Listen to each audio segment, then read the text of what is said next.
자, 지금 이 차량은 BMW GT입니다. 35i 모델이에요. N5 엔진이 달린 싱글 터보 3000cc 가솔린이고, 출력이 안 나가는 문제를 가장 호소를 많이 하셨어요. 출력이 어느 정도로 안 나오냐? 원래 N5 엔진 차량들이 40i 모델은 320마력대, 35i 모델들은 300마력대 출력으로 출고가 됩니다. 그리고 샤시 다이나모에 올려서 출력 측정을 하면 순정 제원으로도 240마력대 이렇게 나와야 돼요. 근데 이 차는 지금 무려 오토조이에서 매핑을 하셨는데, 매핑을 한 이후에도 260마력대.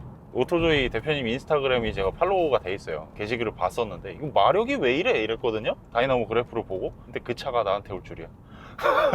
엄청 고생을 하셨다고 합니다. 맵 하시면서 시간도 오래 걸렸고. 근데 시간 오래 걸리고 고생을 하셨는데도 결과가 안 나왔어요. 기계적인 문제가 다분히 존재를 하니까 이걸 좀 해결을 해보셔라 고지를 받으셨다고 하십니다. 그냥 한번 밟아 볼게요. 안 나가. 지금 완전 풀악셀이에요. 풀악셀. 한 30% 정도가 손실된 느낌이에요. PD님 제 차 7시리즈 40i잖아요. 이거 같은 엔진이에요. 그리고 이 차 F07은 5시리즈가 아니고 7시리즈예요. 사실 바디가 7시리즈 바디이기 때문에. 그럼 똑같아야 되잖아. 제 차 목 제껴지잖아요. 이거 안 나가. 이거 출력이 너무 없어. 완전 열간 상태로 들어가면 진짜로 누가 타도 2000cc 아니야? 이 정도로 차가 안 나가요. 그리고 심지어 이 차는 중량이 많이 나가는 차종에 또 속하거든요. 파노라마 선루프가 1열부터 2열 쫙 다 들어가 있고, 그리고 기본적으로 크로스오버 형태의 준 SUV스러운 바디 형태이기 때문에 바디 중량도 꽤 나가는 편이에요. 근데 거기에 토크가 완전 다 빠져버린 쥐어짜서 260마력. 힘들지. 근데 참 어려운 포인트가 있습니다. 이 차량 현재 주행거리가 21만 4천 km예요. 추정입니다만 가이드 고무 교체가 단 한 번도 이루어지지 않았대요. 보통 BMW들 제가 권고하는 거는 8만 내지 9만의 첫 교환을 권고를 해드리고, 나는 차 살살 타서 괜찮아요 하시는 분들은 그래도 한 12만에는 하셔야죠 이렇게 말씀을 좀 드립니다. 보통 그래서 웬만하면 한 15만 정도 됐다 그러면 가이드 고무는 사실상 교체 안 된 차를 더 찾기가 힘들어요. 근데 지금 21만 4천 km에 가이드 고무이 한 번도 교체 안 됐다. 엔진 내부 컨디션이 안 봐도 뻔합니다.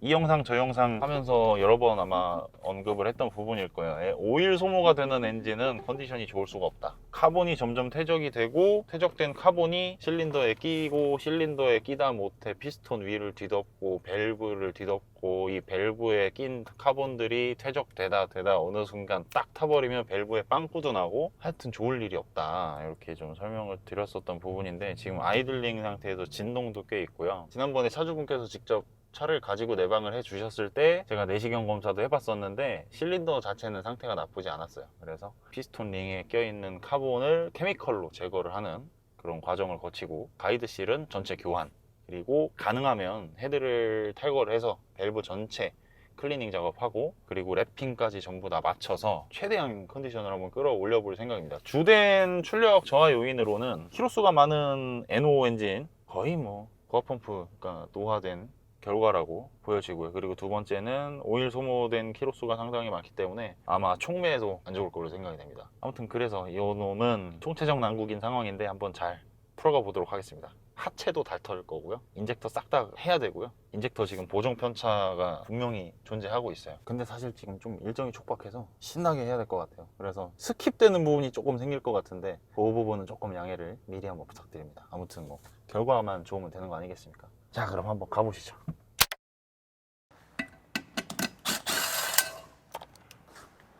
아, 연장통 진짜.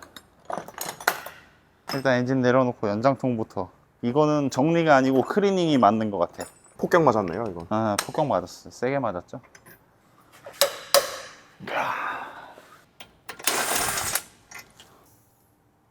왜 엔진을 내릴 때면 아무리 봐도 걸리는 게 없는데도 뭐가 걸려서 뜯어지는 거 아닐까? 내가 놓치진 않았을까?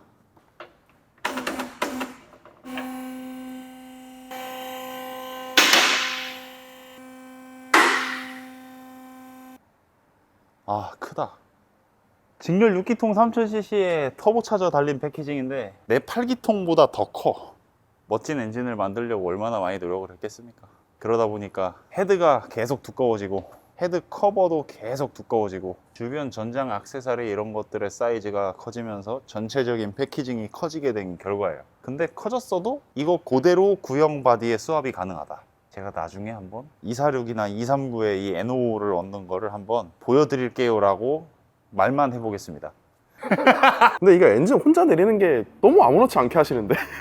그러니까 남들보다 2배, 3배 걸리잖아요. 그러니까 사람 많은 가게는 한 4명 딱 몰려와가지고 달라붙어서 각 포인트에서 이렇게 보면서 올리세요, 올리세요, 올리세요 이러고 있잖아. 근데 나는 쭉 올려놓고 뛰어가서 여기 보고 반대쪽 가서 보고 뒤에서 한번 보고 걸렸다 그러면 다시 내려 풀러 또 다시 올려. 한 20분 안 걸렸어요? 그 정도 걸렸죠. 네, 그러니까 오래 걸리잖아. 와, 유격이 아주 멋져요. 이 차량 같은 경우는 메인이 출력 저하예요. 엔진오일 소모나 누유는 사실 부차적인 거였는데 지금 상황을 봐서는 부차적인 게 아닌 것 같습니다. 터보차저 하단의 누유가 상당히 꽤 있고, 그래서 지금 터보차저 리턴 파이프는 오링과 함께 교체를 해줘야 될 것 같아요. 흡기 하우징도 좀 새는데 저거는 그냥 분해 조립해서 오링 교체를 하던지 뭐 이렇게 해주면 될 것 같고, 세척만 해도 사실 안 셀 가능성이 높아요. 에어클리너가 있다고 하더라도 미립자들은 먼지 조그만 미크론 단위의 먼지들은 흡기로 유입이 돼요. 근데 이 친구들이 알루미늄은 열팽창률이 되게 크다 보니까 이 왔다 갔다 움직이는 오링 사이에 찡기고 찡기다 보면 조금 삐질삐질 새는 거거든요. 이런 인터쿨러 호스 파이프도 얘도 보면 누유 흔적 되게 많잖아요. 소세지. 네, 근데 이게 보면 일반적인 오링이 아니고 비늘 같은 느낌. 이쪽으로는 눌리는데 뒤에서 압이 차면 이 링 자체가 빵빵하게 여기를 채우게끔 된 구조예요. 링이 이렇게 돼 있어요. 그래서 압을 받으면 이렇게 밀리는 거예요. 그래서 안 새는 구조인데 얘는 지금 오래돼서 경화돼서 새는 것 같고, 키로수 얼마 안 된 차들이 샌다 그러면은 뽑아서 세척 잘해서 다시 끼면 안 새는 경우도 있어요. 앞쪽에 누유가 엄청 심해요. 사전 점검 당시는 이렇게까지는 몰랐어요. 사실 원래는 이거 헤드 내릴 생각이 아니었거든요. 이 차 같은 경우는 정확히 엔진 오일팬은 요 밑에 지금 제 손이 위치하는 위치예요. 오일팬 그리고 크랭크 거들, 크랭크샤프트 베어링이랑 이런 거를 잡아주는 거들 역할을 하는 친구예요. 근데 요게 블럭을 반으로 갈라놓은 형상이에요. 요 사이에서도 지금 새요. 안 셀 줄 알았는데 새요. 그래서 지금 엔진 탈거는 저것 때문에 탈거를 했다라고 보시면 되고, 엔진 안 내리면 저거 절대 못 열어요. BMW 하레비가 와도 저거는 할 수는 있겠다. 어떻게 할 수는 있겠지. 추천은 안 합니다. 정신건강에 해로울 거예요. 아, 근데 오히려 너무 쩔었는데 이거는 제가 분해하기 전에 세척을 해야 될 것 같아요. 이거 손으로 만지면서 분해하면 답이 안 나올 것 같습니다. 장갑 한 박스 쓸 것 같아요. 지금 첫 번째 가장 크게 문제원으로 지목이 됐던 촉매를 한번 탈거를 해볼 건데 뭐 확실하진 않아요. 그냥 차가 힘이 없어. 그러니까 이거 뭐 때문에 이렇다 이런 생각도 잘 안 들더라고. 정말 확인 사살을 해서 차주분께 조립 전에 기쁜 이야기를 전해드릴 수 있었으면 좋겠습니다. 사실 이것 때문에 이 앞 공간에 리프트 놓기가 망설여지는 게 작업하기가 너무 좋아. 앞에가 탁 트여 있으니까. 그러니까 어릴 때부터 스트레스 받았던 게 리프트 앞에가 꽉 막혀 있으니까 뭐 카센터들 그래봐야 한 2m 나와요. 진열대 있지, 공구대 놓지 이러면 사람 움직이면 공간이 끝나. 근데 그런 데서도 일 다 했어요. 지금이 너무 천국인 거지.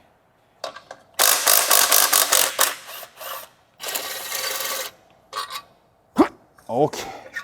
볼트는 힘으로 푸는 게 아니에요. 관성. 네. 나 이 엔진 이렇게 촉매 빼는 거 처음이야. 맨날 차 밑에 매달려가지고 이러고 있었지. 몇 군데 좀 손상된 데는 보이긴 하는데 그렇게까지 나쁘다고. 배출가스는 무조건 많이 나올 것 같아요. 지금 거뭇하잖아. 보여요. 이런 부분에서 시작해서 녹기 시작하는 거야. 여긴 구멍 하나 막혔고, 이 스팟들이 많아지고 모이고 하다가 딱 녹으면 아웃. 그리고 또 한 가지 더 볼 점은 촉매를 거쳐 나온, 아이고 이거 조금 흔들었다고 여기 촉매 가로 떨어진 거 봐. 다 바삭바삭해진 거예요 지금. 여기 뒤에 보면 털렸네 살짝. 일단 촉매가 정상 기능을 하는 와중이면은 여기가 속에 이 벽이 이렇게 새까마면 안 돼요. 이거 봐. 똑같은 NO 촉매예요. 덜 까매. 일단 이 정상 색깔이 완전 정상이잖아. 이 쇠 색깔이 나잖아요. 비교를 이런 식으로 해보면 동일한 부분인데 이쪽은 빨갛잖아요. 쇠 색깔이에요. 그냥 이 케이싱 색깔. 얘는 내가 지금 손가락으로 훑은 부분 빼고는 다 까맣잖아요. 완전 까맣고 거의 코팅되다시피 해서 만져보면 꾸덕해요. 에이, 얘는 지금 한번 훑었는데도 까만데 얘는 그냥 이렇게 하면 다 원색이 나와. 촉매의 수명이 짧아지는 이유는 몇 가지가 있는데 가장 큰 거는 고급류 권장 차량의 일반유로 장기간 운행할 경우 열 발생량이 많아집니다. 그 원리는 제가 따로 영상을 제작하는 쪽으로 할게요. 아, 이거 이쪽이 아예 엄청난 차이가 있네. 오른쪽이 제 거예요. 연소 상태도 안 좋은데 거기다 오일까지 소모를 하고 있고 총체적 난국이라는 게 이거만으로도 보이는 거예요. 그래서 제가 중고차 사러 가면 머플러를 한 바퀴 훑어봅니다. 손가락으로. 카본이 얼마나 나오는지, 촉매가 일을 똑바로 하고 있는지, 오일 소모로 인한 흑연이 많지는 않은지 그런 것들을 좀 체크를 합니다. 제가 이제 성능 보증으로 수리를 한번 싹 했습니다 라고 말씀을 하시면 머릿속이 하얘지는 게 이런 것들, 기초적인 것들. 뭐가 첩자일까요? 이거는 굉장히 부수적인 거고, 이런 것들. 이게 무슨 모짜렐라 치즈야? 이거 다 풀어야 돼요. 전부 다 풀어야 되고, 그리고 이 전기 테이프를 엔진 배선에 썼을 때 문제점은 지속적인 고온 노출에는 대응이 안 되는 재질입니다. 전기 테이프는. 이것 때문에 배선이 상해요. 얘가 빳빳해져서 여기 보면 부드러워야 되는데 돌같이 굳으면서 자꾸 얘를 펴고 당기고 해요. 그럼 이런 데서 단선이 납니다. 엔진은 진동체잖아요. 계속 이러다 보면 이게 안 끊어질까요? 이거 봐. 내가 한 말이 정확히 여기서 일어났어. 피복 다 터졌죠 지금. 아, 네. 항상 지금 이 호스를 보세요. 되게 유연하게 자연스럽게 꺾여 있잖아. 모든 이런 것들은 다 자연스러운 위치로 루트로 가도록 엔지니어들이 설계를 합니다. 그렇게 생산이 되고요. 근데 그것들을 스펙에서 많이 벗어난 이런 재질로 마감을 하면 이런 일이 생깁니다. 굳이 이럴 거면 안 싸는 게 더 낫지 않았을까요? 쌀 거면 다 싸던지. 이 차를 지금 현 차주분께서 대략 4만 킬로 정도 운행을 하셨대요. 오일팬 질질질 다 새고, 헤드 가스켓은 왜 새는지 모르겠지만 새고, 오일 필터 하우징도 새요.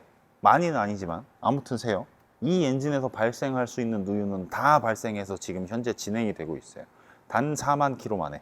이렇게 될 것 같으면 성능 보증을 안 받으시는 게 나아요. 결국 자비로 수리를 또 하시게 되고 그때는 비용이 더 들어가요. 결과적으로 최대한 신경을 써서 작업을 한다고 해도 사람이 하는 일이기 때문에 하자 발생 소지라는 거는 있어요. 우리 일 잘하는 김 PD도 영상이 나갔는데 수십 번 확인했다고 하는데 제가 오타를 찾아내는 경우가 꽤 덜어 있어요. 그런 것처럼 정말 신경 써서 정성스럽게 했어도 하자가 생길 수 있는 부분이 있다라는 겁니다. 근데 너무 자주 일어나요. 성능 보증이라는 게 자동차 시장에 등장하고 나서부터 너무나 많이 일어나요. 이런 일이.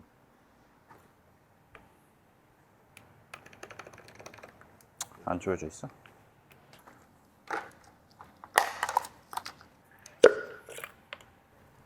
소리. 와, 튀김인데요?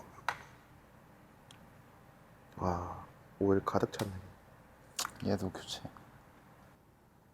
다시 한번 말씀드리지만 N54 대비 N55는 누유 및 기타 잔고장에서 굉장히 자유로운 엔진이에요.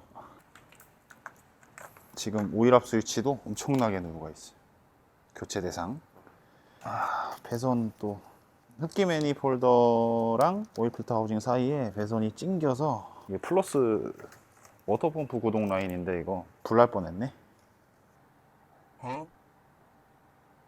크랭크 리드나 어디 갔어? 이렇게 많이 들어간 거 본 적 있어요? 많이 잘못된 것 같은데? 헤드커버 망가져서 빨려 들어갔나? 이게 왜 어떻게 이렇게 된 거지?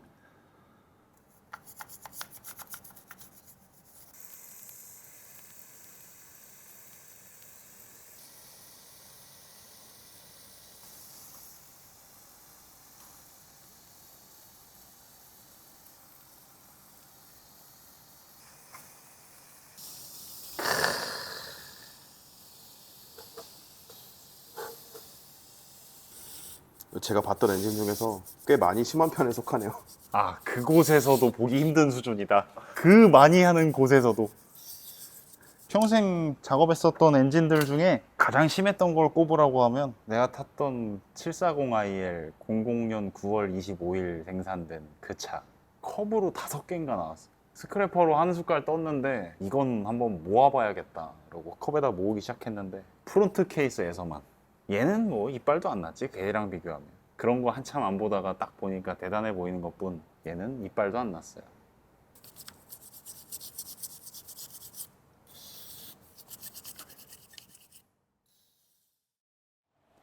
아마 카메라로 보시기에는 완벽한 세척으로 보이실 것 같은데 절대 완벽하지 않습니다. 여기서 하나하나 까는 순간 또 탄성이 터져 나올 거예요. 기초적인 세척은 맞춰놨고 흡기 매니폴드 내리고 연료 레일 싹 뽑고 헤드 커버 열고 해보겠습니다. 아, 참 엔진 탈거해 놓으면 이렇게 환하게 싹 보이는 게 너무 기분이 좋단 말이지. 뜬금없이 총 쏘고 싶다. 뭐였지? 종류가 뭡니까? 45 구경 9mm 글록도 괜찮고. 아우, 마그네슘 볼트. 킹 받는 마그네슘 볼트. 잘 부러지잖아요. 잘 부러지기도 하고 N52 이후로는 정비 비용 떡상의 원인이 다 이 볼트예요. 뭐만 했다 하면 볼트를 다 새 걸로 킷으로 바꿔줘야 되니까 비용적으로 많이 상승되는 점이 분명 있죠. 소비자들 주머니에는 단점이죠. 이점은 뭐예요? 2점 가벼운 거. 엔진 블럭의 합금 재질이 바뀌고 뭐 이러면서 부식에 대응하기 위해서 이런 볼트 재질로 바뀌었다라고 매뉴얼에 명시가 되어 있습니다. 됐어.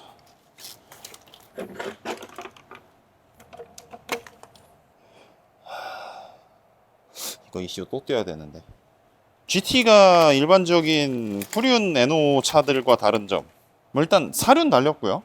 샤프트하고 GT가 유독 좀 미션 쿨링이 빡세게 들어가 있어요. 공랭 쿨러가 달려 있습니다. 일단 후륜들은 여기 요만한 도시락 쿨러로 순행으로 쿨링을 해줘요. 그러다 보니까 일단 여기 거대한 서머블럭을 통과한 파이프와 호스들이 이렇게 자리 잡고 있고요. 스티어링 렉이 얘는 좀 특이해요. 어휴, 제대로 잘 돌지도 않아 이거. 예. 파워펌프가 일단 일반적인 펌프보다 사이즈가 큽니다. 왜냐면 유압식 스테빌라이저가 달려 있습니다. 이게 활대라고 해봅시다. 차가 롤이 생기면 이렇게 활대가 꺾이려고 하겠죠. 이걸 밀어 올리면서 롤을 억제를 해주려고 하겠고, 이게 스프링식 활대예요. 근데 이 유압 활대는 여기를 밀어요. 이렇게 반대로 꺾어. 차의 롤링 방향이랑 반대로 꺾어버리면 강제적으로 차의 롤링을 억제할 수 있는 거예요. GT 같은 경우는 바디가 높기 때문에 6기통 라인업들은 이걸로 들어간 걸로 알고 있어요. 자, 우리의 어떤 메인 메뉴랄까. 오, 여기 봐. 그렇게 열심히 닦았어도 안에 누유와, 어우, 나 진짜 언제 다 닦아? 그래도 뭐 이렇게 내려놓고 하니까 할만하죠. 너무 안 채워놓으셨는데? 휘발유 셀 뻔. 일단 엔진룸에서 휘발유 냄새가 난 적은 없기 때문에 아직 뭐 새진 않았네요. 여기서 더 셀 게 남아있다니. 그래도 이 차 물은 안 샜어. 오일 좀 새는 거야 뭐 경고등 뜨면 보충하고 이러면서 문제없이 탈 수 있는데 냉각수 새는 거는 그냥 가는 거예요. 실린더 헤드는 오버홀을 할 거라서 굳이 여기 먼지 제거하지 않았습니다. 어차피 다 분해할 거예요. 나의 원대한 꿈을 이룰 수 있게 해주렴. 제발 아세이 분해. 오 예! 밸브 커버 볼트 하나하나 풀 때마다 막 뻑뻑하면서 튀는 소리가 납니다. 이거 왜 이러냐면 조이는 순서가 잘못됐기 때문에 그래요. 밸브 커버뿐만이 아니고 면적이 넓은 모든 부품 다 가운데에서부터 퍼져나가야 됩니다. 이런 사각형 부품을 조립한다고 하면 볼트를 이렇게 조이라고 하잖아요. 가까이서 먼 방향으로. 근데 이거 같은 경우는 지금 안쪽에도 볼트 라인이 있고 바깥에 테두리에도 있어요. 이런 경우는 저라면 정비 메뉴를 보지 않아도 가운데부터 조입니다. 안에서 바깥으로 먼 방향으로 다다다다다다다다다 조이면 가운데 부분이 눌리면서 이렇게 펴질 거예요. 그때 외부도 가운데서 멀리 퍼트리는 방향으로 조여주는 거예요. 그렇게 하면 쫙 퍼지면서 안착이 돼요. 바깥쪽을 다 조여버리고 안에를 조이면 이게 찡겨 있어요. 이렇게. 그러다 보니까 부품의 수명이 비약적으로 짧아질 수 있습니다. 자, 정말 진짜로 가이드곰 한 번도 안 했어요. 21만 4천 킬로 동안. 볼트를 건드렸다는 느낌이 아예 없어요. 아예. 이건 공장 출고 이후로 단 한 번도 가이드 고무 작업이 된 적이 없습니다. 이 엔진은. 미치겠다. 아우 냄새 봐.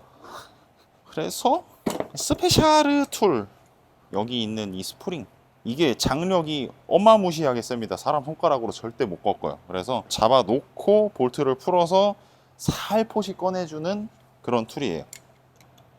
잘 넣어서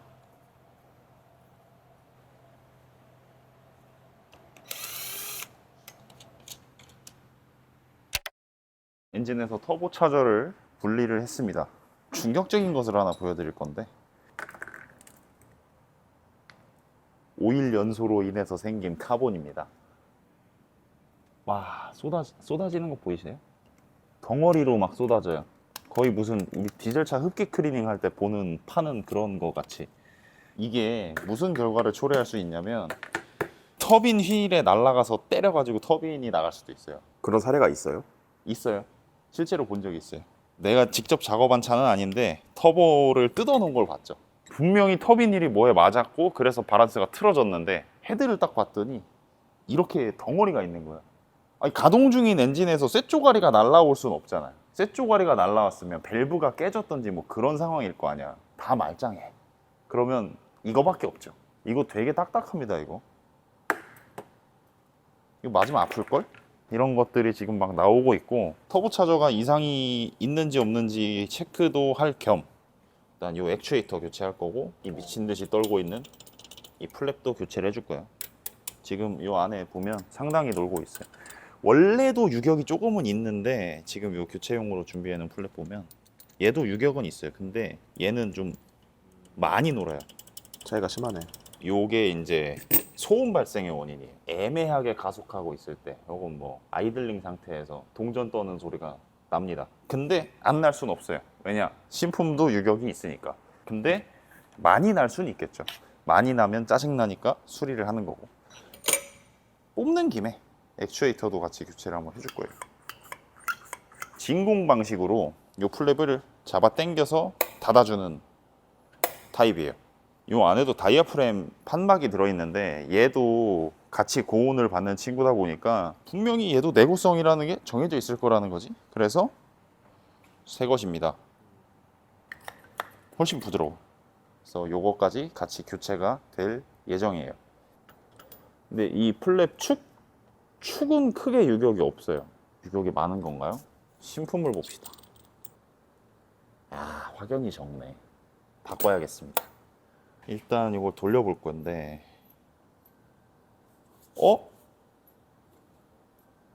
휘었어. 아, 이거 카메라로 표현을 어떻게 하지? 자, 어차피 간 거니까 이거 강제 구동하겠습니다. 제가 아까 그랬죠. 저런 카본 덩어리 맞으면 터빈 가는 거라고. 터보차저의 고장 종류가 여러 가지 있는데, 일단 가장 흔한 거는 오일실 터지는 거예요. 지금 여기 오일로 되게 흥건하잖아요. 이 차 배기 매니폴더 상태를 봤을 때 생짜 오일이 막 그렇게까지 넘어오지 않았어요. 근데도 여기가 축축하죠 지금. 네, 젖어 있어. 네, 힛실드 안에서 오일실이 터져서 나오고 있는 겁니다. 오일실 터진 이유는 간단해요. 밸런스가 틀어졌잖아. 그래서 터빈을 돌려보면 시동 걸면 딱 이런 일이 일어나는 거예요.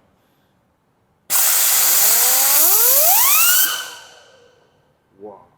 여기서 한번 찍어봐봐요. 이렇게 살살 돌려볼게. 휜 거 보여? 울렁울렁 왔다 갔다. 보인다. 간 거야. 이거 못 써요. 터빈 샤프트를 바꿔야 돼요.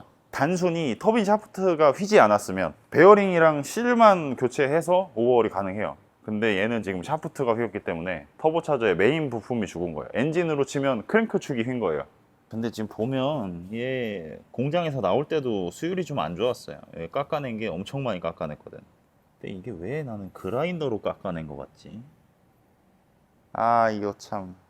일단 터보 리빌드부터 알아보고요. 지금 이 금액이 솔찬이 많이 나와 있는 상황이라서 터보차저 신품 교체를 선뜻 선택하기 시긴 힘드실 것 같아요. 이건 리빌드를 좀 알아보고 향후 어떻게 할지 좀 정해야 될 것 같습니다. 엔진 작업으로 넘어갈게요.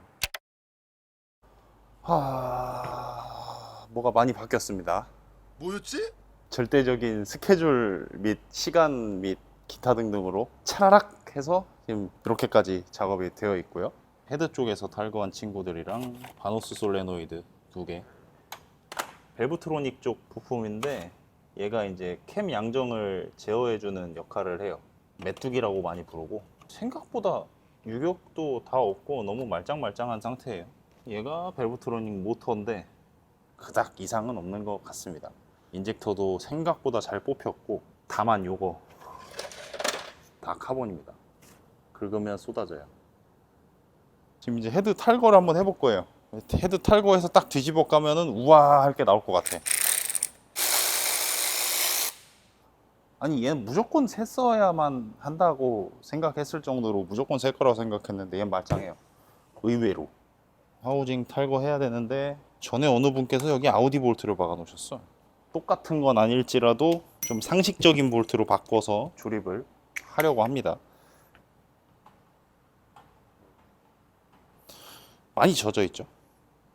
터졌어요. 오일 압력 스위치 여기까지 일단 뜯고 헤드 볼트를 풀어야 되는데 상당히 노가다란 말이지.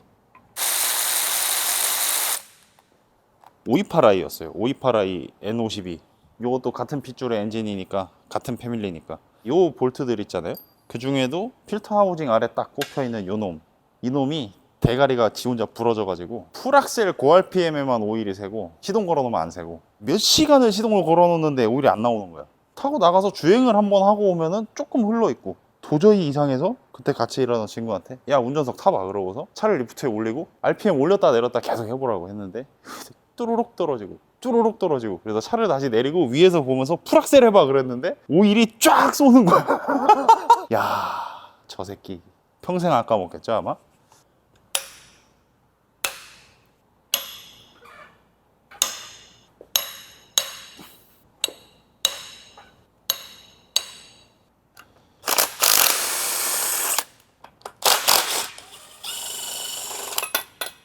아 이건 너무하는 거지. 이건 억까다. 에이. 이야. 항상 작업을 할 때마다 헤드볼트를 풀면 저 안에 있는 걸 이렇게 끄집어냈었거든. 방금 전에도 그렇게 하려고 했다가 생각이 들었지. 그냥 한 번에 뽑으면 되는 거 아닌가? 이렇게. 와, 이거 나사가 다 지금 카본에 쪄들어 있어. 사실 헤드볼트를 이렇게 정성스레 모을 필요는 없어요. 어차피 이거 세트로 다 바꿀 거고 세트로 다 준비돼 있거든. 헤드볼트 길이 줄이면 경량화 되겠는데? 근데 난 얘네 헤드볼트가 이렇게 기다란 이유를 알지. BMW가 이 헤드볼트의 업보가 아주 크게 있지. M54 때 오버히트 한 번 딱 하면 헤드볼트 나사산이 다 뽑혀서 올라와. 그 이슈 이후로 사실 헤드 두께는 별로 그렇게 두꺼워지지 않았거든 M54 대비해서. 근데 볼트 길이는 이만큼이 길어졌어요. M54 헤드볼트 딱 요만하거든. 130mm? 110이었나 130이었나 그래. 이만해. 여기까지가 M54 때 길이고 이만큼이 길어진 거예요.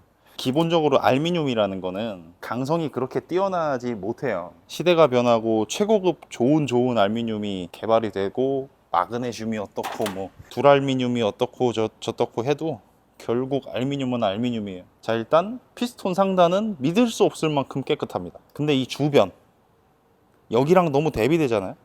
여기가 이 정도 깨끗하면 겉에도 좀 그럴싸해야지. 근데 얘는 해도 너무 지저분하잖아 지금. 이거 다 오일대거든. 오일을 태운 카본은 다 이렇게 쌓입니다. 휘발유에서 나오는 카본이 아니에요 이거는. 그리고 한 가지 걱정했던 거 실린더 내벽 상태인데 굳이 크랭크 안 돌려봐도 될 정도로 너무 깨끗하네. 완전 좋다. 지금 호닝 자국도 완전히 다 살아있고 스크래치가 날 때 보통 이쪽 면부터 나요. 엔진 전방에서 봤을 때 왼쪽. 왜 그러냐면 엔진은 우수식이에요. 엔진 전방에서 봤을 때 시계 방향으로 회전을 하는데 시계 방향으로 회전을 한다는 거는 피스톤이 폭발을 할 때 커넥팅 로드 각도가 이렇게 돼 있다는 거야. 내려오면서 이렇게 돌기 때문에 폭발 행정에서 피스톤은 이쪽을 밀도록 돼 있어요. 어쩔 수 없어. 이걸 눌러봐. 그럼 일로 가려고 하잖아. 왼쪽으로 자꾸 밀잖아. 반대쪽이 스크래치가 났다. 그건 뭐가 잘못돼도 굉장히 단단히 잘못된 거라서. 그래서 봤을 때 2번도 그렇고 3번도 그렇고 4번도 그렇고 5번도 그렇고 전혀 일말의 문제도 없어요. 완전히 오케이. 자, 그럼 우리 헤드를 뒤집어 봅시다. 난 이게 제일 궁금해. 다른 건 별로 궁금하지 않아. 이게 봐봐, 두께가 상당하잖아. 카본이. 여기 잠깐 긁은 게 이만큼 나와요. 휘발유 카본은 쌓여봤자 두께가 그렇게 두껍게 쌓이지 않아요. 근데 오일 카본이 이렇게 두껍게 쌓여요.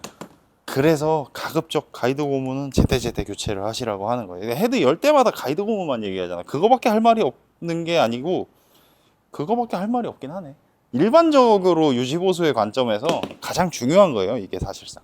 그러니까 오일 제때 갈아줘서 각종 실의 노화를 조금이라도 예방을 해주고, 그래도 어차피 노화라는 건 완전히 막을 수는 없어요. 그렇기 때문에 가이드실 같은 거 주기 맞춰서 충분히 교체해 줄 수 있거든요. 뭐 그래봐야 10만 킬로인데 그때쯤 한 번씩 딱딱 교체해 주면서 엔진 컨디션을 좀 좋게 가져가자, 뭐 이런 거죠. 그 이상도 이하도 없어요. 그래서 아무튼 요 지금 탈거된 헤드는 밸브 전부 다 뽑아서 랩핑 작업하고 오버홀 거쳐서 다시 장착이 될 겁니다. 그래도 전에 작업하신 분께서 볼트를 신품으로 장착을 하신 정황이 포착이 됐어요. 재사용한 볼트는 임팩으로 치면 100% 부러집니다. 오케이. 우와 21만 5천 킬로의 흔적. 이게 처음부터 오일 관리가 잘 되지 않으면 결국 의미 없다라는 게 저런 것 때문에 그래요. 중고차 사서 아무리 오일 잘 갈아줘도 신차 때부터 오랜 기간 쌓인 때는 빠지지 않습니다. 오일이 순환되는 부분들은 빠져요. 충분히 빠지는데 오일에 잠긴 부분, 안 잠기는 부분, 이런 데 끼는 카본은 없어지지 않아요. 근데 심지어 여기는 엔진 구동되면 계속 오일이 흐르는 부분이거든요. 여기는 주차되어 있을 때 오일이 잠겨 있는 부분이, 흐르는 부분인데도 여기 굉장히 지저분하잖아요. 여기 밑에 막 쌓여 있고. 오일 관리는 무조건 세차 때부터 해줘야 돼요. 오일 자주 갈라 그러는데 자꾸 장사질 하냐고 악플이 달리더라고. 주머니 사정이 복잡하셔도 무조건 차를 타면 자주 갈아라라고 말씀드리는 게 아니에요. 내 차 엔진이 깨끗했으면 좋겠다, 그럼 자주 갈으시라는 거예요. 제가 뭐 어디 무슨 단체장도 아니고 어떻게 강제를 하고 강요를 합니까? 가능하면 그렇게 하시라는 거지, 저 굳이 막 그렇게 달려와서 악플 쓰실 필요는 없어요. 필터 하우징에서 나온 오일 색깔이랑 확연히 다르잖아요.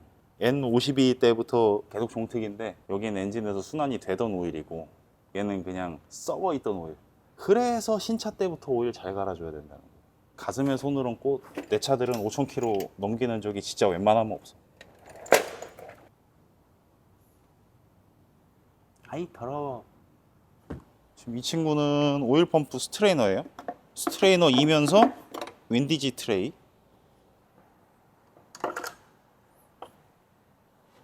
나갔네. 터보차저 리턴 맥없이 돌아오고 죽었다고 봐야죠. 어떻게 보면 약간 핵심 같은 느낌인데 지금 요 테두리가 샌다 그랬잖아요. 이거 같은 경우는 요 엔진 블럭의 메인 거들이면서 베어링 캡의 역할도 같이 하고 있어요. 메인 베어링이 각각의 분리된 캡으로 구성된 게 아니고 그냥 이 하단부 크랭크 케이스 자체에 다 같이 있는 타입이에요. 그래서 얘는 요 볼트 다 걷어내고 뽑으면 베어링이 같이 나와요. 탈거할 때나 조립할 때 상당히 좀 유의를 해야 되는 점이 있다는 거. 분해하면서 발견한 건데 이미 한 놈 부러져 있었어요. 이건 어떻게 뺄지 참 고민이 되네.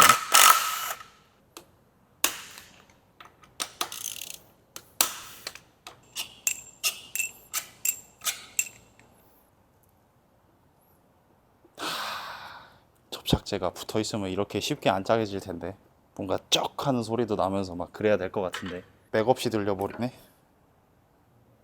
베어링 상태는 그렇게 나쁘지 않네. 길 잘 들었다 정도? 분해 끝. 여기서부터는 더 건들면 안 돼. 와, 크랭크 상태 예술이다. 엄청 깨끗하네. 스크래치 하나도 없이 완전 다 일정해. 밤새 재우고 깔끔하게 조립 스타트하면 될 것 같아요. 아, 내 손.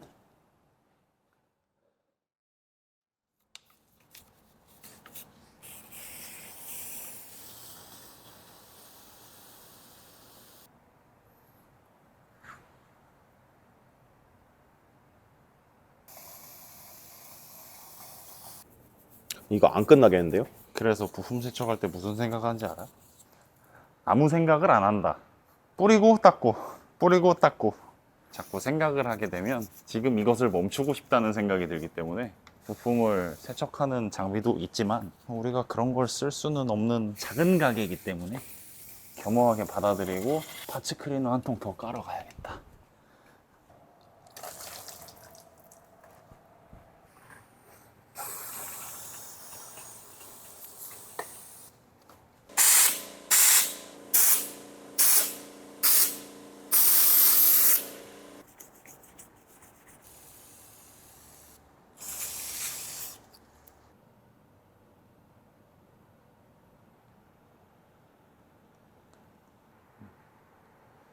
프론트 리테이너. 원래 장착 위치가 여기거든요. 근데 난 여기다 달 거예요. 리테이너가 고무잖아요. 고무인데도 홈이 파요. 이 자리를 피해서 장착해야 돼. 이 후방 리데나 자리도 홈 파였다고. 이게 막 진짜 톱으로 따낸 것처럼 깊게 들어가요. 그러면 크랭크 샤프트를 못 쓰는 상황이 되니까 이걸 수리하는 리페어 슬리브라는 걸 팔아요. 그거를 크랭크 샤프트에다가 실란트 발라서 탁탁탁탁탁 때려박고 새 리데나를 조립을 하면 안 샌다. 한국에서는 그걸 써야 하거나 하는 사례는 아직 저는 못 봤어요.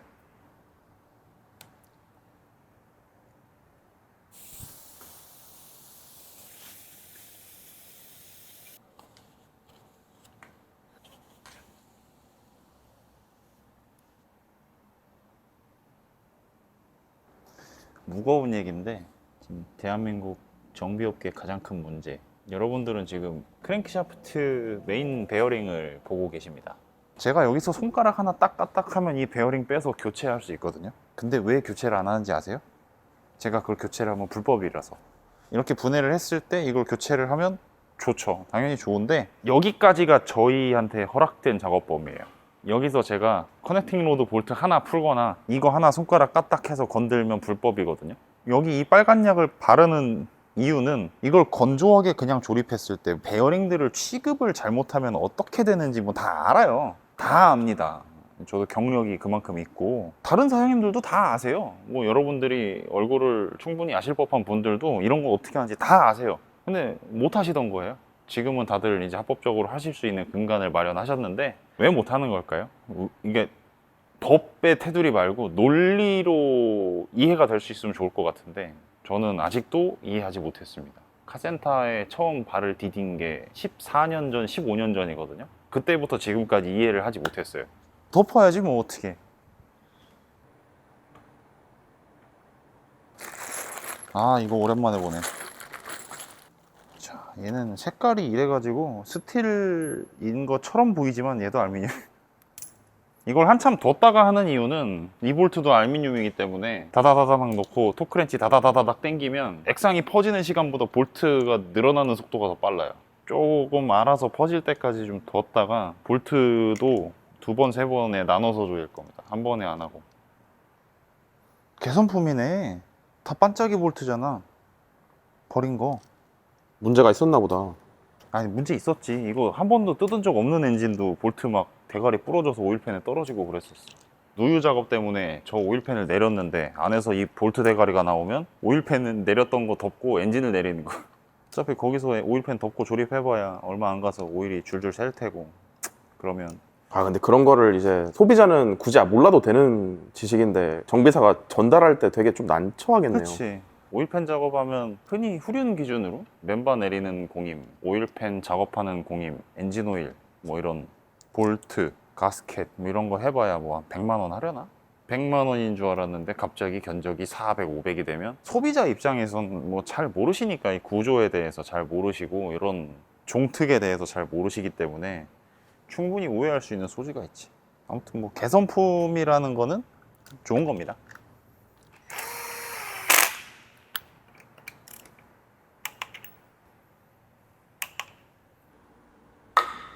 왜 어머니 때려요? 나쁜 놈이니까. 많이 세긴 했지. 이게 엔진 배선을 다 죽일 뻔했어. 어디가?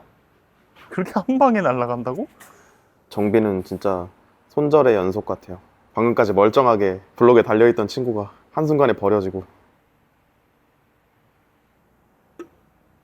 얘는 오일 컨트롤 밸브라고 하는데 말 그대로 이제 이 오일 펌프가 쏘아 올리는, 네, 손은 밑을 가리키고 있지만 여기가 위에요. 원래 오일 펌프가 쏘아 올리는 오일 압력을 얘가 레귤레이팅 해줍니다. 고부하에서는 오일 압력을 높게 해주고 저부하에서는 오일 압력을 낮게 해주고, 얘가 이제 가장 높은 오일 압력을 받아먹는 놈이다 보니까 요 사이로 나오는 누유가 약간 좀 많은 편이에요. 이것만 교체하는 거는 난이도가 그렇게 높지 않아서 이건 차상에서 충분히 교체 가능합니다. 정비업소에서 이거 한 번씩 체크해 달라고 하시면 사장님이 이제 팔을 이렇게 넣어가지고 커넥터를 막 이렇게 만져서 이렇게 딱 빼가지고 섹시한 포즈를 취하면서. 네 고객님 요 셉니다 이렇게 말씀해 주실 거예요.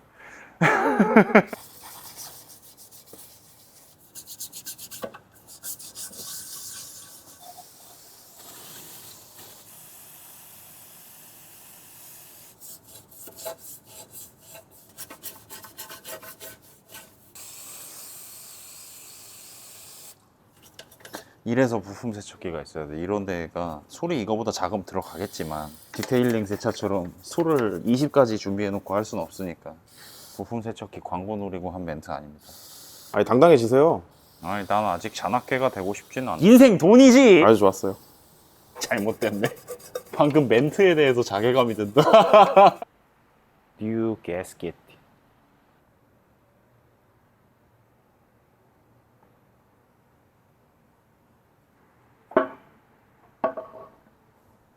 좋았어.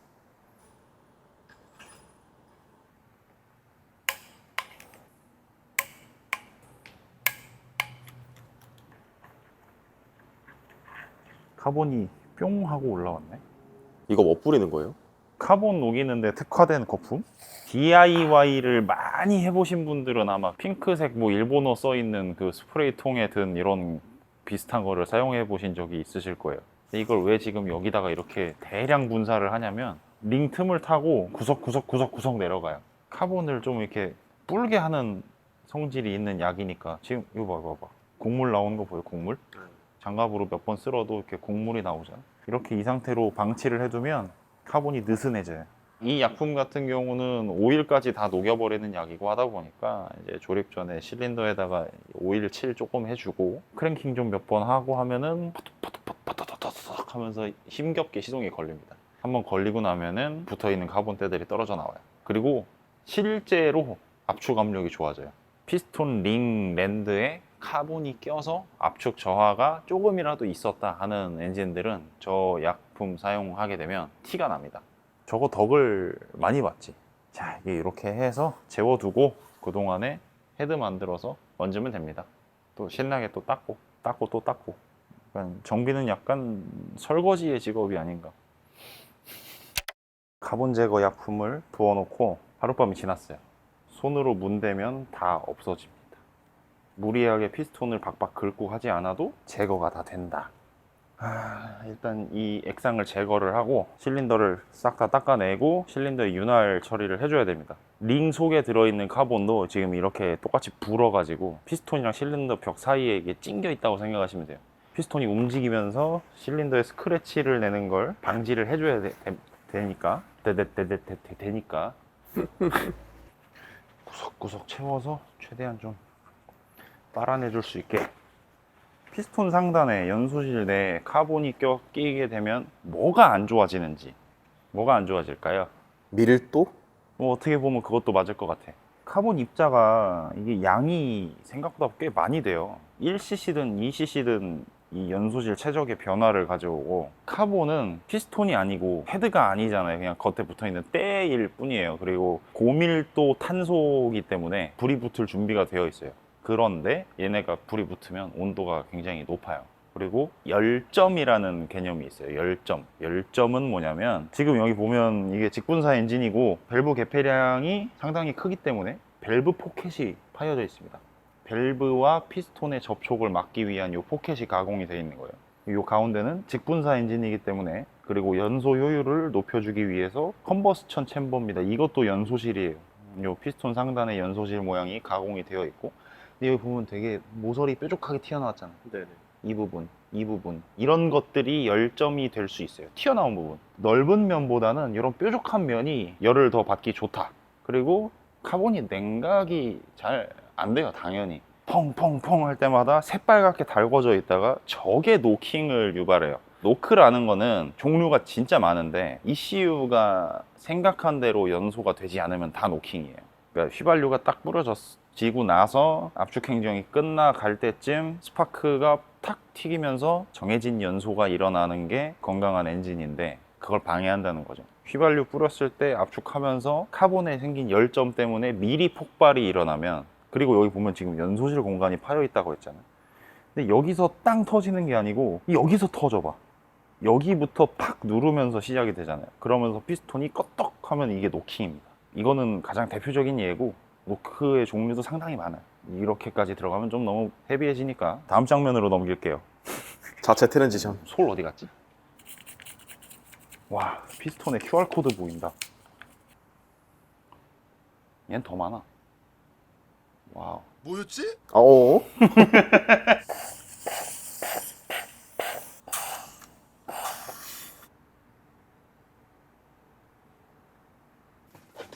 자, 뭐 보시다시피 밸브 스프링 빼는 작업을 하고 있습니다. 지금 일단 배기 쪽 12개인데 그냥 헤드 내리면 제가 늘상 하는 헤드 오버홀이에요. 근데 뭐라 그랬죠? 이 속에 오일 나오면 안 된다.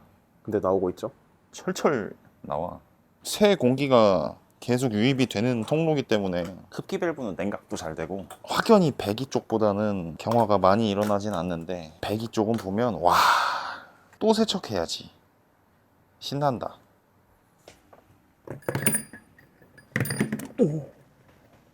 되게 예쁘게 나오네요. 그러게. 밸브가 근데 진짜 작다. 원래 이런 건데 우리가 맨날 두껍고 크다란 밸브만 보니까 이게 작아 보이는 거예요. 저희가 영상에 담진 않았지만 밸브 기밀 누설을 확인을 했습니다.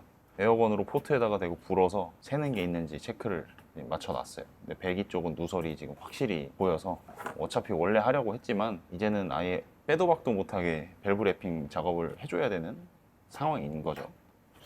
접촉 흔적이 확실히 여기가 좀 얇아요. 이쪽은 좀 두껍게 닿았고, 여기 보면 카본이 벌써 침투하고 있고, 여기서 한 스텝 더 나갔으면은 바로 밸브에 빵꾸가 난 것이다 라고 말씀을 드립니다.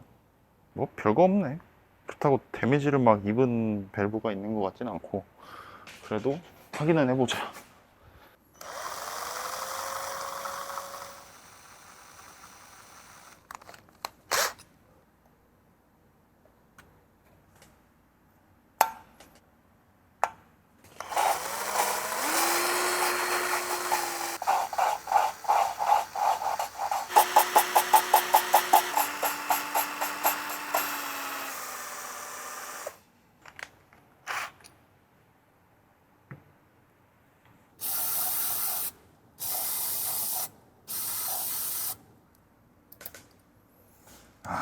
이 손가락 힘으로 이렇게 딱 눌러서 코터핀 탁탁 끼고 이렇게 마무리할 수 있으면 얼마나 좋을까. 그 정도 능력을 가졌다면 정비를 안 하지 않을까요? 그 정도 능력이 있으면 슈퍼히어로지.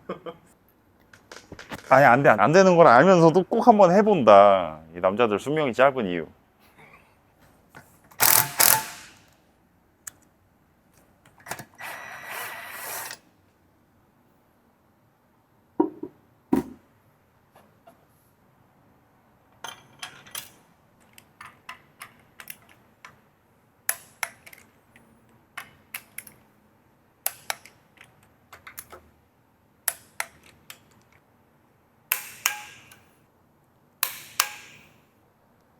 이게 뭡니까? 태핏입니다. 그러합니다. 롤러식 노커함, 그리고 얘가 밸브 리프터이면서 태핏이면서 오토레시이면서 뭐 아무튼 그런 놈인데, 특히 이렇게 생긴 엔진 N51, N52, N53도 있어요. N54, N55 그 계열 엔진들이 다 이 똑같이 생긴 리프터와 오토레시와 아무튼 써요. 근데 얘들이 틱틱틱틱틱틱 소리 알아요? 엔진 상태 좀 안 좋은 것 같은 차들 그 시동 걸어 놓으면 틱틱틱틱틱틱틱틱틱 하고 나는 소리. 그 틱틱틱틱 소리가 이 태핏이 내부에서 유격이 생겼을 때 간극을 오일 압으로 딱 물고 밸브를 순간 탁 열어줄 때 그대로 이렇게 딱 내려가야 되는데 그게 아니고 태핏이 잠깐 폭삭 무너지면서 턱 안에 부품을 이렇게 틱 하고 때리는 소리. 속도가 빠르니까 틱틱틱틱틱틱틱틱 하는 거야. 태핏이 제대로 나갔을 때는 예민한 엔진들의 경우는 실화도 뜨고요. 하여튼 짜증나는 일이 많아요. 일단 소리부터 짜증나, 거슬리고. 그런데 예전에 손님이 N52 달린 지포인데 그분 지포가 어느 날 갑자기 틱틱틱틱 소리가 납니다. 생각보다 심하게 나. 와, 이거 태핏 완전 나간 거 아닌가 정도로 진짜 틱틱이 아니고 탁탁 소리가 나. 그래서 그분께 제가, 여러분들 다 듣도 보도 못했을 확률이 높아요. C폼이라고 하는 게 미국에서는 굉장히 유서 깊은 첨가제예요. 근데 이게 진짜 약장사 같은데 한 통을 가지고 기름통에도 넣고 엔진에도 넣고 미션에도 넣고 다 넣어요. 이게 주 작용은 청정 작용인데 이분이 뭐라고 하셨냐면 넣자마자 소리가 사라졌다고. 아, 넣고서 주행하니까 없어졌어요? 넣으니까 사라졌어요. 소리가 안 나요. 그렇게 말씀하셨는데, 아이씨, 그렇게까지 성능이 좋을 수가 있나. 그러고서 유튜브에다가 영상을 찾아봤는데 진짜로 시동 걸린 상태로 오일 주입구 열고 시폼을 넣어요. 근데 이게 다 들어가기도 전에 소리가 사라져. 틱틱틱틱틱틱틱. 이거 주작도 안 돼. 이거는 돌아가는 엔진을 어떻게 주작을 해. 이렇게 저렇게 찾아보면 재밌는 내용이 많은 것 같아요. 그렇다고 제가 약장사는 아니에요. 저희 매장 와보신 분들은 아시겠지만 여기 첨가제 없습니다.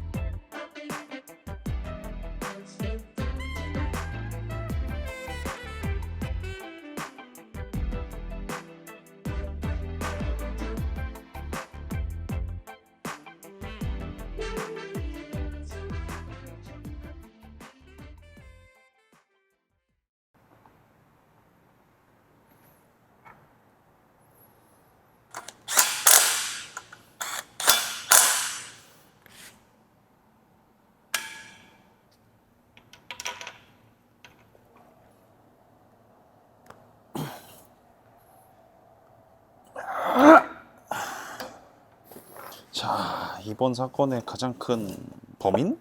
고압 펌프입니다. 일단 엄청 비싸다는 것만 알고 있어요. 네, 엄청 비싸요. 생긴 것도 비싸게 생겼어. 근데 이제 이거 같은 경우는 흔히 알고 계시는 N5 엔진 고압 펌프랑 다르게 생겼어요. 이거는 N54랑 같은 품번으로 들어갑니다. 뭔가 되게 복잡하게 생겼잖아요. 얘 피스톤이 3개가 들어가요. 얘가 이렇게 돌아가면 피스톤 3개가 타다다다다다다다 하면서 기름을 미는 거예요. 그런 방식으로 구동이 되고, 이 펌프의 최대 단점은 내구 한계가 정해져 있어요. 언젠가 분명히 고장납니다. N54 때 이게 가장 크게 문제가 되었던 부분이고, 남아있던 재고를 처리하려고 한 건지 잘 모르겠지만 N5 초기형 엔진도 이 고압 펌프가 들어가요. 후기형 펌프 같은 경우는 키로수가 많아져도 유량이 떨어져서 출력이 안 나오고 이런 경우가 굉장히 드물고, 그리고 결정적으로 N54 때는 이 고압 펌프 유량이 떨어져서 출력이 안 나오고 차가 막 절도록 희박해지는데 고장 코드가 안 떴어요. 이 차도 똑같은 현상일 거라고 일단 1차적으로 유출을 했고, 두 번째, 이제 아니 두 번째는 없어. 사실 있었는데 지금 순간 까먹었어. 뭐였지? 아무튼 간에 요 이제 고압 펌프가 아주 못된 놈이다. 인젝터 6개 신품. 아, 내 차도 하고 싶다. 사실 이거 지금 제 차에 꽂으면 바로 작동하거든요. 똑같은 엔진이라. 그치만 그럴 수 없다. 지금 이 차에서 나온 인젝터는 생긴 게 약간 달라요. 구형, 신형.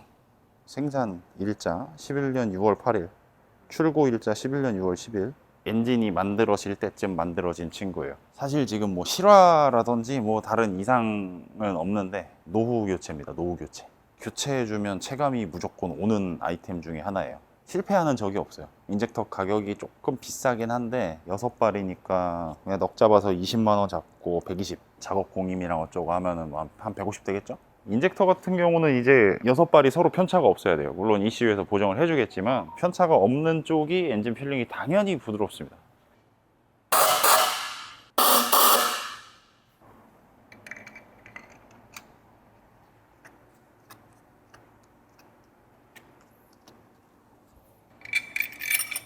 인젝터는 청결이 최우선이다.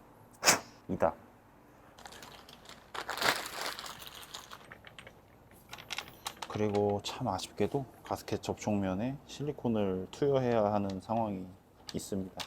전 작업자분이 후빈 거, 칼질한 거, 뭐 기타 등등 스크래치가 좀 있어서 실리콘을 좀 도포를 해줘야 됩니다. 안 그러면 이 홈 타고 다 셀 거예요. BMW 엔진들, 아우디 엔진들 특히 조심해야 되는 게 이 실린더 내부 진공까지도 도둑 공기의 시발점이 될 수 있다는 거. 누유는 곧 누기. 그래서 제가 시간 따블로 걸리는데 칼날 들고 한 땀 한 땀 미는 거 아니에요. 시간 들고 힘든데 그렇게 하는 이유가 분명히 있어요.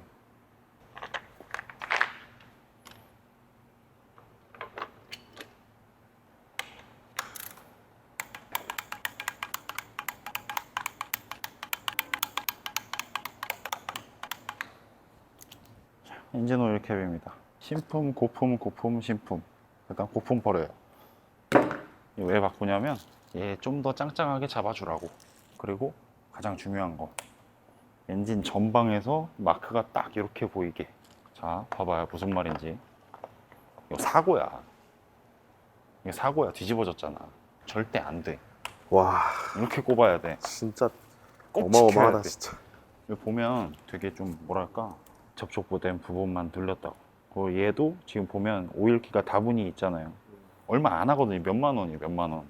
막 BMW 딱지 붙은 뭐 엔진 쪽 플라스틱이라고 얘 혼자 20만 원씩 하지 않아요. 카센터 안 가셔도 교체가 되는 부분이니까 집 앞에 가까운 센터에서 구매하셔서 교체하시면 기분이 좋겠죠?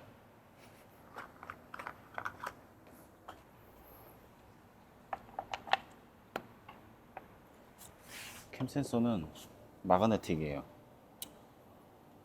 그래서 이게 자기장의 변화로 캠샤프트 각도를 읽어내는 센서예요. 얘도 기능적인 이상은 없습니다. 안에서 누유가 일어나서 교체하는 거예요.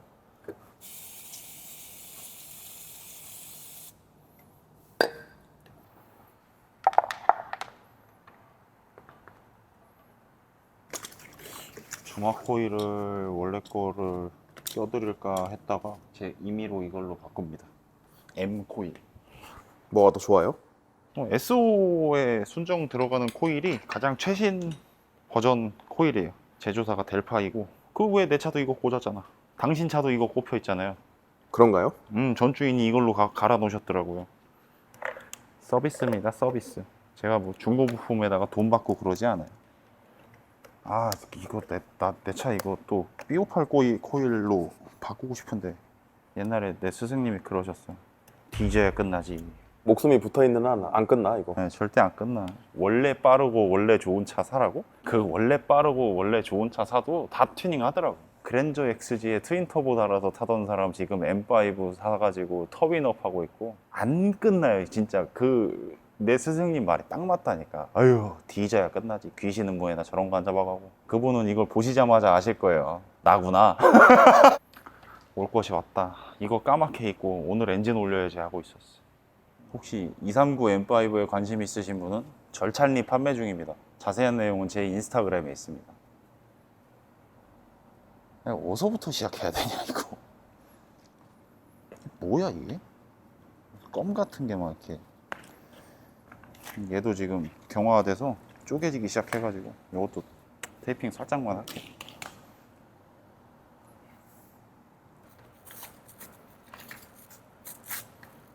이게 여기 원래 안 감겨 있어요. 원래.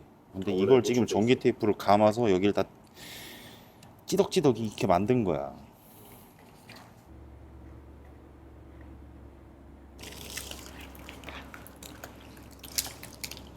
다 했다. 저기 매달아 놓고 작업을 하다가 잠시 얹어놨어요. 터보 차저랑 기타 등등 조립을 해야 되니까 다시 들고 있습니다. 여기다 매달고 거치하는 게 가장 안전하겠더라고. 터보 차저가 망가졌었죠. 다행히 리빌드가 된다고 하여서 리빌드를 해왔습니다. 제가 지금 손가락으로 돌린다고 여러분도 따라서 손가락으로 막 돌리시면 안 돼요. 힘을 주는 것 같지만 이렇게 하고 있는 거예요. 약간 건든다 이런 느낌. 압력을 줘서 돌리면 안 돼요. 지금 이 라인들 장착해야 되고, 호스가 뭐 불어 터졌다거나 느슨하다거나 샌다거나 하지 않아서 이 친구들은 일단 그대로 유용을 하는 걸로 결정했고, 장착하기 전에 이거 오링 교체를 해줘야 되니까 오링 좀 가져올게요. 여기는 오링이 형체가 없는데? 오링이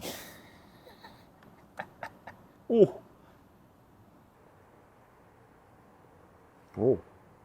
좀 깨끗해졌죠? 나 좀 억울한 거 알았어. 님도 그러셨잖아요. 배선 정리 저렇게까지 하는 거 본 적 없다고. 이 형 좀 이상하다고. 카메라 꺼졌을 때 한마디 했죠. 근데 어제 다른 분도 보더니 그 얘기를 하시대. 누가 이렇게까지 하냐? 다 하는 거 아니에요? 무슨 엔진 수업도 아니고 누가 이걸 깔아놓고 이러고 있어. 다 하는 거 아니었어? 근데 그 얘기를 듣고 나니까 더 뿌듯하다? 이거 봐, 깨끗하잖아. 내가 항상 얘기하잖아요. 클리닝은 뭐 때문에 하는 거다? 기분이 좋아지기 때문에. 그렇지. 입금하는 우리 고객분들도 엔진룸 뚜껑 딱 열 때마다 돈 쓴 맛이 이런 것이구나. 20만, 30만 킬로짜리 차지만 본넷 딱 여는 순간 와 하고 빛이 나면 얼마나 좋겠냐고. 나는 내 차 만지면서 그 기분을 많이 느껴봤기 때문에. 238 되게 오래 탔다 그랬잖아요. 그 38 엔진룸 사진을 페이스북에 올렸어. 그때가 몇 년도였지? 21년도였나? 와, 21년식 7시리즈네요. 그러고 댓글 달리고 반짝반짝 막 배선 하나하나 다 닦아놓고 호스 막 썩어 보이는 거 다 갈고 아주 그냥 왜 그랬었나 몰라. 지금은 그렇게까지 못 하겠는데. 이봐, 때꾸정물 나오는 거.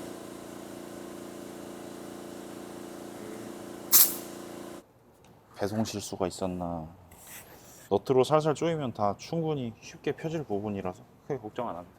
얘는 조립하면은 압착돼서 사방으로 일단 찡기고, 그리고 시동 걸면 열받아서 늘어나고, 선지사방에서 다 늘어나니까 찡기고, 그런 방식으로 실링이 되는 친구입니다. 도넛 가스켓이라고도 하고 뭐 등 그래요.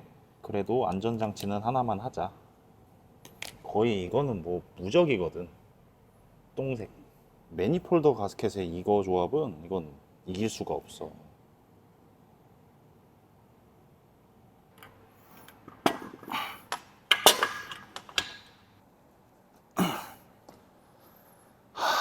어우, 진짜 엔진 같다. 이제 그 와중에 또 전화 왔어.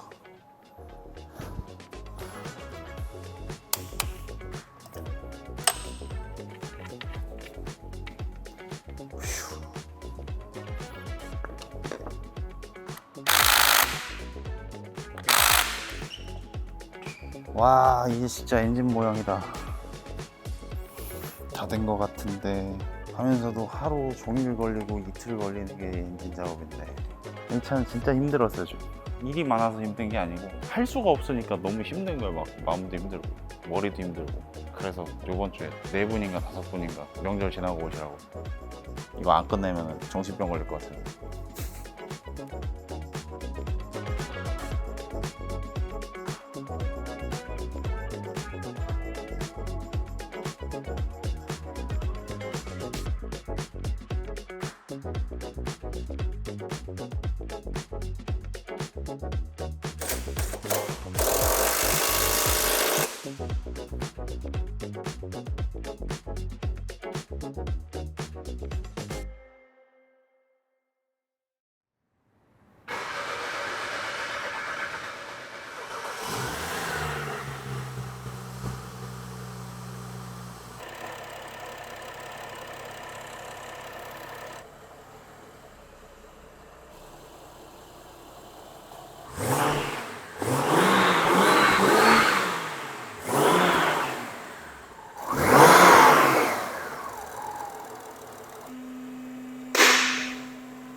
저 정도로 강력하게 꺾어주는데 저 차가 롤이 생길까요? 안 생기지. 이렇게 해주면 파워 스티어링 라인이랑 다이나믹 드라이브 라인에 있는 에어 버블 다 빠지고 주행할 수 있는 준비가 됩니다. 근데 지금 현재 문제가, 배선 작업했던 거 영상 보시면 배선이 이렇게 지나가는 브릿지 같은 게 있어요. 플라스틱 하우징 안에 배선 수십 가닥이 이렇게 서로서로 지나가거든요. 그 안에 쇼트가 있는 것 같아요. 한 3시간 걸려서 다 청소하고 감았던 배선을 풀어 헤쳐야 될 상황 같아요. 연료 저압 센서가 지금 작동을 안 하는데 접지 단락이 뜹니다.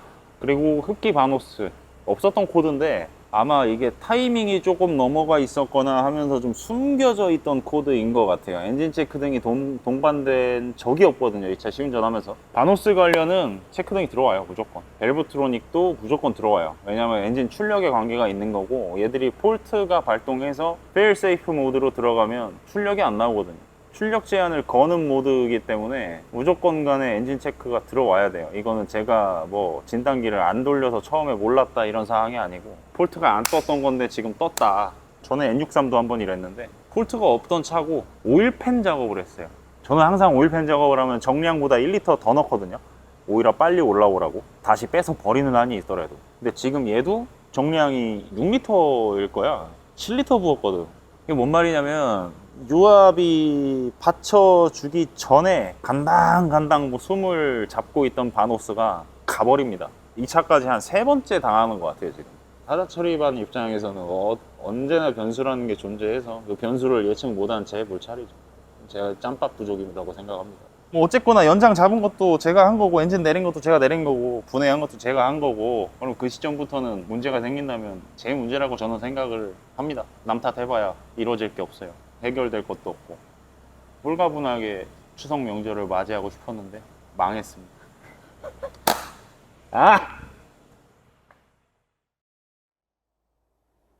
불이 없는데. 나 작업등 20개 산다. 말리지 마라. 진짜 작업등 텐셔너가 나왔습니다. 이게 무슨 말이냐? 체인을 분리할 일이 생겼다. 체인 분리는 아니고 요 놈들 바꿀 겁니다. 바노스. 와, 저 볼트 정리해 놓은 거 봐라. 얘가 여기 있길래 오일 있는 부품을 카울에 올리면 안 되는데 라고 생각했는데 오일을 닦아서 저기다 놨어. 직원을 잘 뽑은 것 같아요. 자, 아무튼 GT예요. 연료 저압 센서 경고 체크 코드 들어왔던 거, 흡기 바노스 쪽 체크 코드 들어왔던 거, 이런 것들을 지금 잡아줘야 되니까 그 부분들 작업을 진행을 할 거고요. 싹 뜯어놨습니다. 딱 작업 준비 스탠바이 됐어.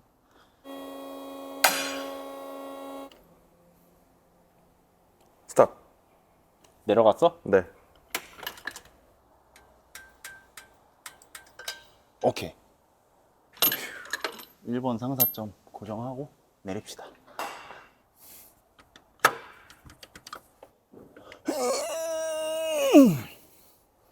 한방 컷.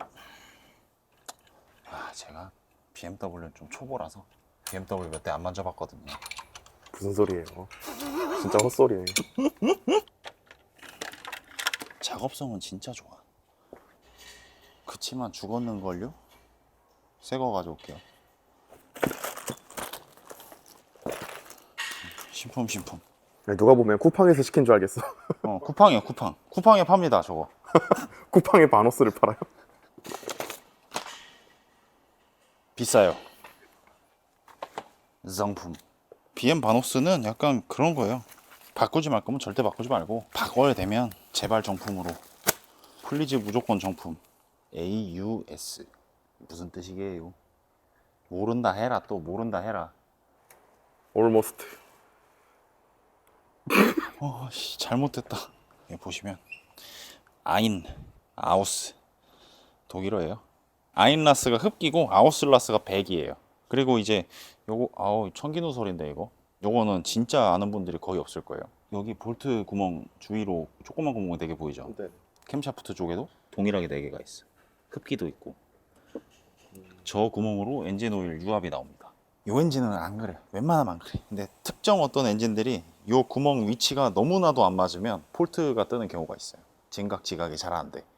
웬만하면 요 구멍 위치를 그래도 근사치에 좀 맞춰서 넣어줘라. 삽입을 한다. 어? 아니, 맞잖아요. 이건 뭐 삽입까지는 아닌데 그냥 장착인데? 잡았다 요 놈. 보통 이 구멍을 안 맞춰서 폴트가 뜨는 거는 우디. 내가 개우디라고 하는 그 우디. 비방용이구나 이거. 엔진 부품 만질 때 목장갑 끼는 거 아닌데 손 나갈 것 같아서 낄게요.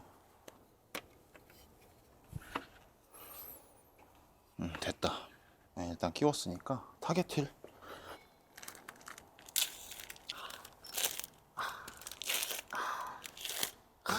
정품 딱지 뜯었다 이거야. 타겟 휠은 아인라스 아우슬라스가 없어요. 기름칠 좀 해줘야겠다.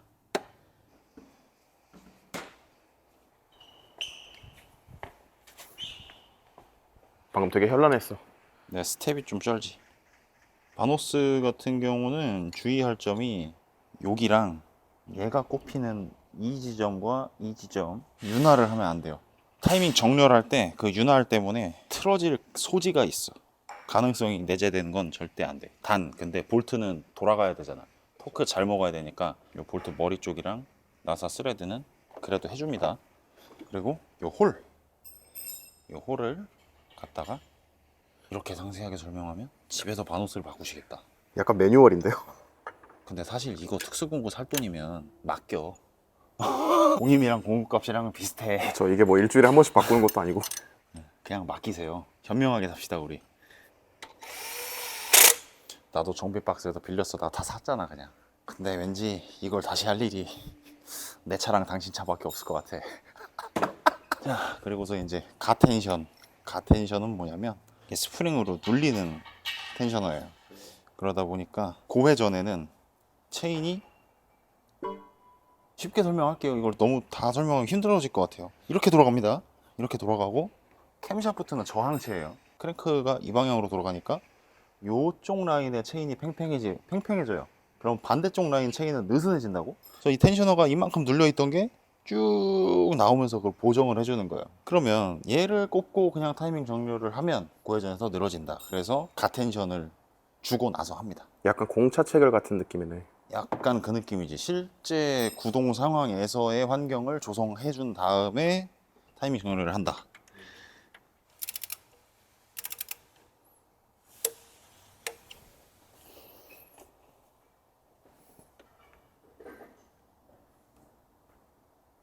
근데 레드라인 그리스가 성능이 기가 막혀.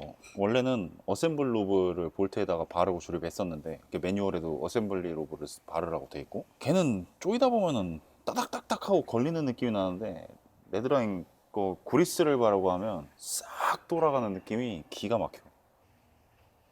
이 광고인데? 이 정도면 광고 아니냐? 그리고 이제 바노스 이외에 발견됐던 또 다른 문제죠. 센서 4 로우 프레셔 잘렸네. 그러고 로우 퓨얼 프레셔 센서입니다. 왜 저압 센서냐면 연료통에 저압 연료 펌프가 있어요. 고압 펌프까지 연료를 쭉 쏴주는 역할. 그래서 그 라인에 압력이 얼마나 걸리고 있는지 검출해낸 센서인데, 접지 단락이 떴었거든요. 근데 배선이 손상됐다고 생각이 잘 안 돼가지고 일단은 센서 교체해서 추이를 한번 지켜보기로 했습니다. 어차피 뭐 진단기 꼽고 한번 돌리면 바로 나오는 부분이라서. 이게 연료 파이프가 붙잡고 있는 건데 연료 파이프가 두껍지 않거든요. 한 번에 풀렸으면 좋겠어요. 이게 꺾이면 위험한 거라 그랬는데 지금 임팩으로 푸는 이유가 뭘까?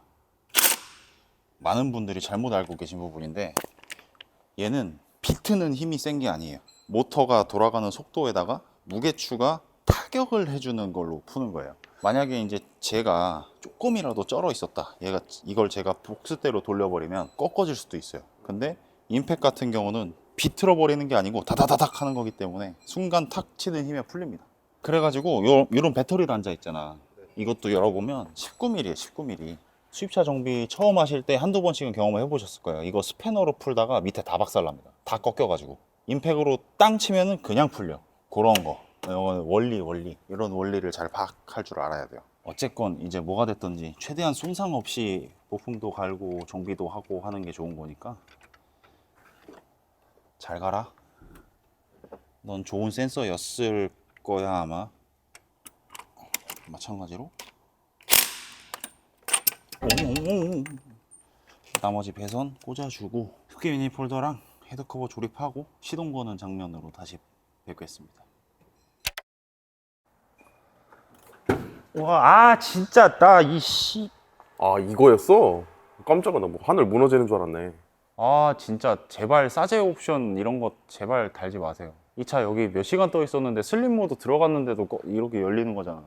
아무것도 건들지 않았는데 저런 소리 나면 진짜 기절한다고. 이따 여기 지나가면 또 다칠걸? 일단 뭐 엔진 작업은 다 됐고요. 완조립 다 했고 이상 없고. 근데 지금 여기가 겉표면 한번 갈아낸 상태인데 얼라이먼트가 정확히 이 안에서 편심 볼트가 돌아가면서 움직여야 되는데 여기서 돌아가면 이렇게 왔다 갔다 하는 거라고. 근데 얘가 지금 이렇게 가버리면 이 방향으로 끝까지 돌려도 바깥으로 이렇게 가니까 얼라이가 교정이 안 된다. 용접 살을 올려서 가공해서 얼라이먼트를 제대로 볼 수 있게끔 노력을 해볼 겁니다. F바디 후륜 하체가 조금 까다로워요. 얼라이 보기가 경험해보지 않았으면 조금 난해할 수도 있는 그런 하체예요. 아유, 저것도 갈아먹었네. 조절이 잘 안 되니까 계속 빙빙 돌리다가 갈아먹은 거예요. 그럴 순 있는데 뭐가 문제냐면 원리가 어떻게 되는지 파악을 하고 나서 위쪽 아래쪽을 천천히 돌려가면서 파악한 다음에 교정을 했어야 되는데 망가뜨렸다는 거. 퍼플 타이어는 한 방에 됩니다. 나 내 차 조정하는데 한쪽 바퀴 하는데 한 5분 걸렸거든. 한 1분 만에 쓱쓱 돌리시더니 오케이 됐어. 그리고 딱 잠그시더라고. 기술자는 다르구나.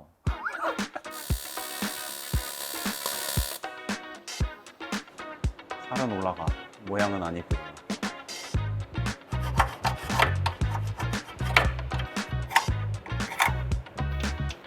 너무 딱 맞음. 이 정도면 됐지 뭐. 온라인은 될 거 아니야. 그죠? 여기가 더 먹었어 근데. 지금 완전 기계로 깎은 것처럼 깔끔하게 깎여 나갔어. 동그랗게. 용접기를 안 샀으면 내가 이런 걸 안 할 텐데.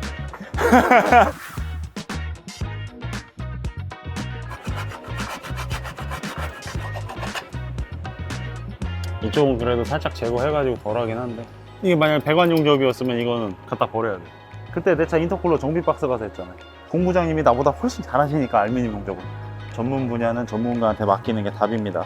미션 망가지면 미션집으로 가고 그런 거. 심플함.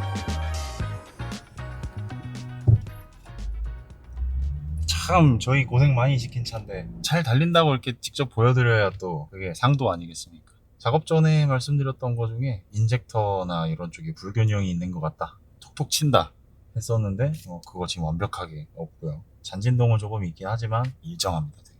이 차가 4륜 차량이기 때문에 아마 미션 마운트랑 옆에 서포트 정도 나중에 혹시 뭐 교체하시고 싶으시다면 교체하시면 될 것 같고, 저희가 바노스 관련해서 테스트하고 어쩌고 하느라고 시동도 굉장히 오랜 시간 걸어놨고 주행도 주행대로 했고, 근데도 지금 뭐 하체에 뭐 떨어지는 거 없고, 다행히도 출고 여부 결정할 때쯤 보조 탱크가 크랙이 갔더라고. 야, 그래서 보조 탱크도 다행히 출고 전에 교체하고 지금 진짜 마무리입니다. 진짜 마무리. 이제 퍼플 사장님이 온라인만 깔끔하게 봐주시면 완전 끝. 어쨌건 스트레스도 많이 받긴 했는데 또 이렇게 말끔하게 작업이 끝나면 또 그만한 거시기가 없죠. 안 끝나는 차는 진짜 끝까지 괴롭혀요. 사람을 정말 너무 괴롭혀. 막 내려놓고 싶을 때까지 괴롭히는 차들도 있어요. 근데 그 막 이만큼의 스트레스가 운행 한번 제대로 되는 순간 이만큼의 행복이 돼요. 그게 정비를 하는 맛인 것 같습니다. 그렇게 오랜 시간 나름대로 공들였던 GT는 작업이 끝났습니다. 저희 지금 채널에 올라와 있는 수많은 영상들 중에 이 차도 굉장히 손에 꼽을 만큼 신경도 많이 쓰고 고생도 꽤 했어요. 근데 플랫 이퀄 미국차, 플랫 이퀄 8기통, 그런 개소문 덕분에 저희가 BMW 정비 영상 가지고는 조회수가 밑바닥을 아주 싹싹 긁었죠. PD 표정이 많이 안 좋았어요.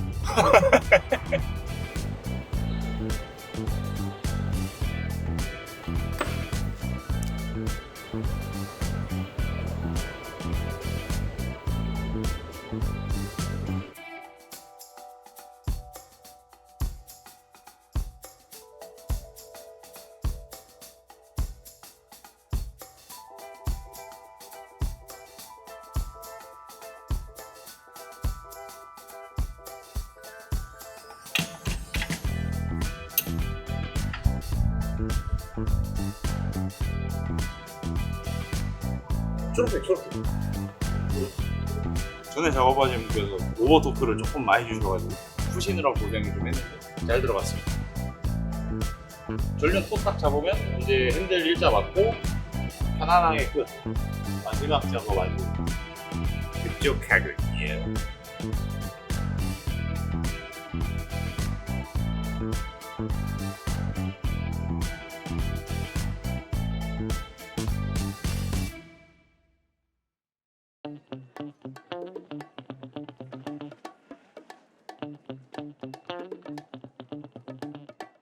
네.